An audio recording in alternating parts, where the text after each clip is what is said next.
Assalamualaikum warahmatullahi wabarakatuh. Perkenalkan, nama saya Ahmad Muzaki, NIM saya 11750300010. Saya dari kelas 6B. Pertama saya akan mengaji dulu surat Al-Fatihah dan surat An-Nas. A'udzu billahi minasyaitonir rajim. Bismillahirrahmanirrahim.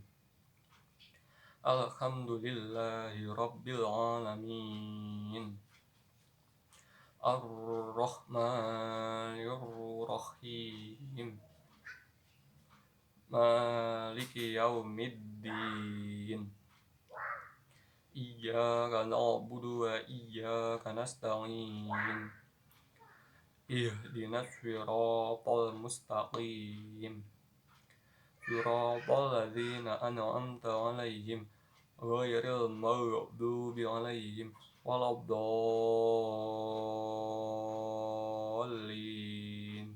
Amin.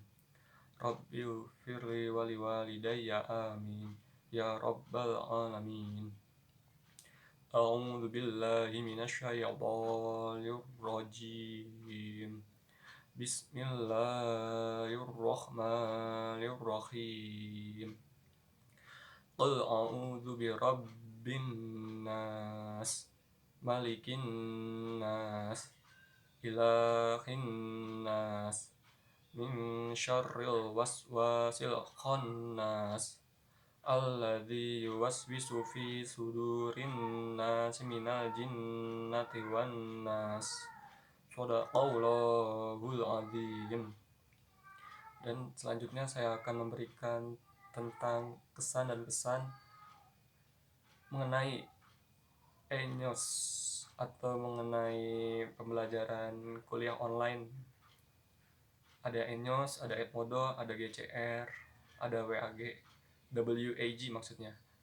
Jadi ya, keseluruhan itu saya akan memberikan sedikit ulasan atau bisa disebut statement saya pribadi mengenai itu semua. Menurut saya sih, dengan adanya kegiatan proses belajar mengajar secara kuliah online ini, atau bisa disebut ENYOS, yang menurut saya sih ya cukup efektif dan efisien, bisa dibilang seperti itu. Ya karena kan kita sendiri tahu bahwasanya kan di negara kita ini, bahkan di negara yang ada di dunia ini, semuanya lagi mengalami masa-masa kritis atau krisis, dimana masa-masa itu, dimana pada masa yang dewasa ini terjadi virus atau pandemi COVID-19, atau bisa disebut virus corona atau pandemi corona, epidemi corona bisa disebut juga seperti itu. Ya menurut saya ya, dengan adanya metode pembelajaran kuliah online, ya itu menjadi hal yang efektif dan efisien tentunya bagi semua mahasiswa, bahkan bagi segala orang-orang gitu yang mempunyai latar belakang yang berbeda, baik itu guru, dosen, mahasiswa, mahasiswa atau apapun itu pokoknya tentu. Dan saya harap dengan adanya ini bisa menunjang atau bisa mempermudah segala bentuk informasi atau akses mengenai ilmu-ilmu atau materi perkuliahan itu sendiri. Tetapi dengan adanya metode perkuliahan online ini ada juga kekurangannya. Pasti di balik sesuatu ada kelebihan, ada kekurangan. Kelebihannya sudah saya utarakan tadi, di mana kelebihannya itu adanya fasilitas yang efektif dan efisien, yang tidak harus membuang-buang biaya, maksudnya membuang-buang biaya untuk keluar gitu, untuk pergi ke kampus, untuk transportasi ke kampus, tidak membuang-buang tenaganya dalam bentuk ke kampus. Tapi di satu sisi ada juga problematikanya itu sendiri, yaitu dimana ada beberapa dosen yang memberikan soal atau menginstruksikan soal tersebut dengan tidak jelas gitu. Maksudnya abu-abu itu sendiri dalam artian beliau menginstruksikan A, tetapi pada kenyataannya, pada hasilnya itu sendiri ternyata B hasilnya gitu. Ternyata praktiknya tidak sesuai dengan teorinya gitu. Isinya tidak sesuai dengan apa yang sudah dipaparkan dalam soal atau disodorkan dalam soal, atau tidak sesuai dengan instruksinya pokoknya. Terus ditambah ketika kita ingin menanyakan tentang informasi tersebut, ada juga sebagian dosen di mana dosen itu tidak suka ketika ditanya tentang perihal itu. Maksudnya adalah, kan kami sebagai mahasiswa kan nggak ngerti gitu instruksinya apa. Seumpama yang ngerti juga belum terlalu paham mendalam kan.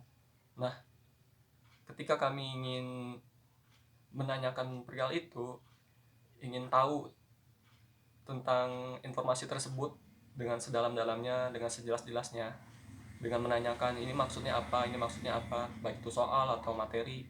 Tetapi ada juga sebagian dosen itu yang cuma ngerit doang, ngebaca pesan dari WA, tapi tidak mau membalas. Sekali yang ngebalas juga masih nggak jelas informasinya, masih belum terlalu jelas menurut saya. Terus selain belum terlalu jelas, ya ada juga yang seperti kesel gitu ketika ditanya-tanya terus-terusan, bahkan sampai ada yang ngeblokir gitu, padahal nanyanya itu jelas, cuma nanya beberapa kata, sepatah atau dua patah kata, tapi ada juga dosen yang tega memblokir gitu. Saya juga di sini seperti apa ya, seperti ya miris aja gitu. Kenapa sih, kan kita juga kan belajar kuliah juga kan bayar gitu ya. Maksud saya ya nggak apa-apa lah dengan adanya kuliah online ini, tapi tolong gitu kepada tenaga pendidik gitu, kepada pembelajar, supaya fasilitasnya itu lebih dilengkapi lagi gitu, supaya bisa menunjang, bisa mempermudah kita untuk mengakses semua informasi yang ada, materi yang ada gitu. Dan tolong juga ya kurang-kurangi tugas yang deadline-nya itu cepat gitu, yang maksudnya ngasih tugasnya sekarang, deadline-nya itu besok, kurang-kurangi seperti itu gitu. Ya menurut saya pribadi, kalau misalnya tugas mah ya nggak apa-apa lah, wajar gitu kan, biar buat belajar kita juga.